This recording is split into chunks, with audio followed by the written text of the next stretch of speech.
కరీంనగర్ జిల్లా జమ్మికుంట పట్టణ పోలీస్ స్టేషన్లో ఏసీపీ మాధవి మీడియా సమావేశాన్ని నిర్వహించారు. ఈ సందర్భంగా ఏసీపీ మాట్లాడుతూ మంగళవారం రోజు వచ్చిన విశ్వసనీయ సమాచారం మేరకు పట్టణంలోని ఎఫ్సీఐ గోదాం దగ్గరలో నిషేధిత గంజాయిని విక్రయించడానికి వస్తారనే సమాచారం మేరకు ఉన్నతాధికారుల ఆదేశం మేరకు ఎఫ్సీఐ సమీపంలో సాయంత్రం పెట్రోలింగ్ నిర్వహిస్తుండగా మమ్ములను చూసి అనుమానాస్పదంగా నలుగురు వ్యక్తులు 2 ద్విచక్ర వాహనాలపై పారిపోవడానికి ప్రయత్నించగా వారిని పట్టుకుని వారి వద్ద ఉన్న కవర్లను తీసుకుని విచారించగా వారు నిషేధిత గంజాయిని ఆంధ్ర నుండి 15 కిలోలు తీసుకువచ్చి నలుగురం పంచుకుని గంజాయి సేవించేవారికి విక్రయిస్తామని నిందితులు తెలపడంతో వారిని అరెస్టు చేసి వారి వద్ద నుండి సుమారు 15 కిలోల గంజాయిని 2 ద్విచక్ర వాహనాలను 4 మొబైల్ ఫోన్లను స్వాధీనం చేసుకుని రిమాండ్కు తరలించినట్టు ఏసీపీ మాధవి తెలిపారు. ముందస్తు సమాచారం మేరకు మా ఎస్ఐ గారు ఎఫ్సీఐ గోడౌన్ వద్ద ఒక 40 వ్యక్తులు అనుమానాస్పదంగా 2 బండ్ల మీద తిరుగుతున్నారు. మాకు ఆల్రెడీ ముందస్తు సమాచారం ఉంది. టాస్క్ ఫోర్స్ వాళ్ళ సహకారంతో మేము ఇన్ఫర్మేషన్ పెట్టుకొని వీళ్ళ కోసం సెర్చ్ చేస్తామని అక్కడ పట్టుకోవడం జరిగింది. పట్టుకున్న తర్వాత వాళ్ళని మేము ఇంట్రోగేట్ చేసి ఇన్వెస్టిగేషన్ చేస్తే వాళ్ళ దగ్గర నుంచి ఒక 5 ప్యాకెట్లలో 15 కిలోల గాంజాయి అనేది పట్టుకోవడం జరిగింది. వీళ్ళు నలుగురు కూడా కరీంనగర్ నివాసులు. ఇక్కడ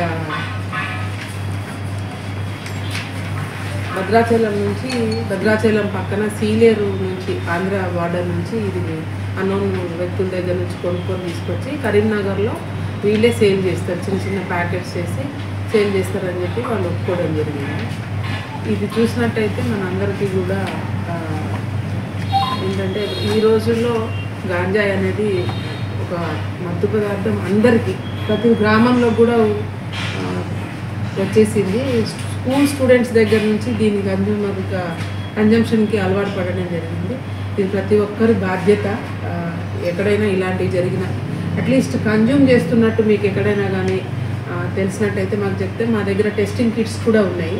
ఆ టెస్టింగ్ కిట్స్ తోటి మనము యూరినల్ డ్రాప్ ఆఫ్ యూరిన్ వేస్తే దాంట్లో వాళ్ళు కన్జ్యూమరా కాదా అనేది కూడా తెలిసిపోతుంది. అంటే వాళ్ళు ఒకవేళ అబద్ధం ఆడినా కానీ మనకి ఇమీడియట్గా ఎట్లయితే మనం కోవిడ్ టెస్ట్ చేసుకుంటామో ఇమీడియట్గా రిజల్ట్ ఎట్లయితే ఉంటుందో దీంట్లో కూడా ఆ రిజల్ట్ వచ్చే టెస్టింగ్ కిట్స్ కూడా మా సిపి గారు తెప్పించడం జరిగింది.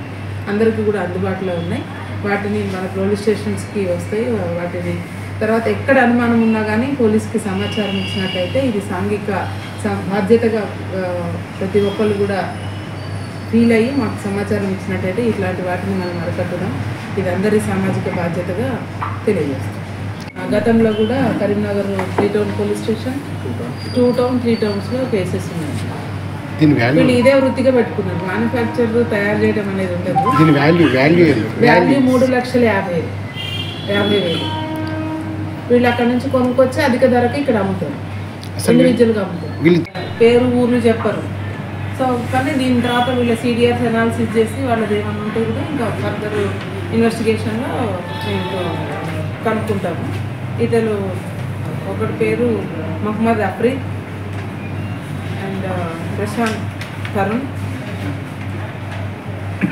అండ్ జనగం శశి ప్రీతం అండ్ బండి పూర్ణచందర్ కుమార్ వీళ్ళ నలుగురిని పట్టుకోవడం జరిగింది. వీళ్ళలో అఫ్రీజ్ వాళ్ళు 50 రూపాయలకి అట్లా అమ్ముతారు.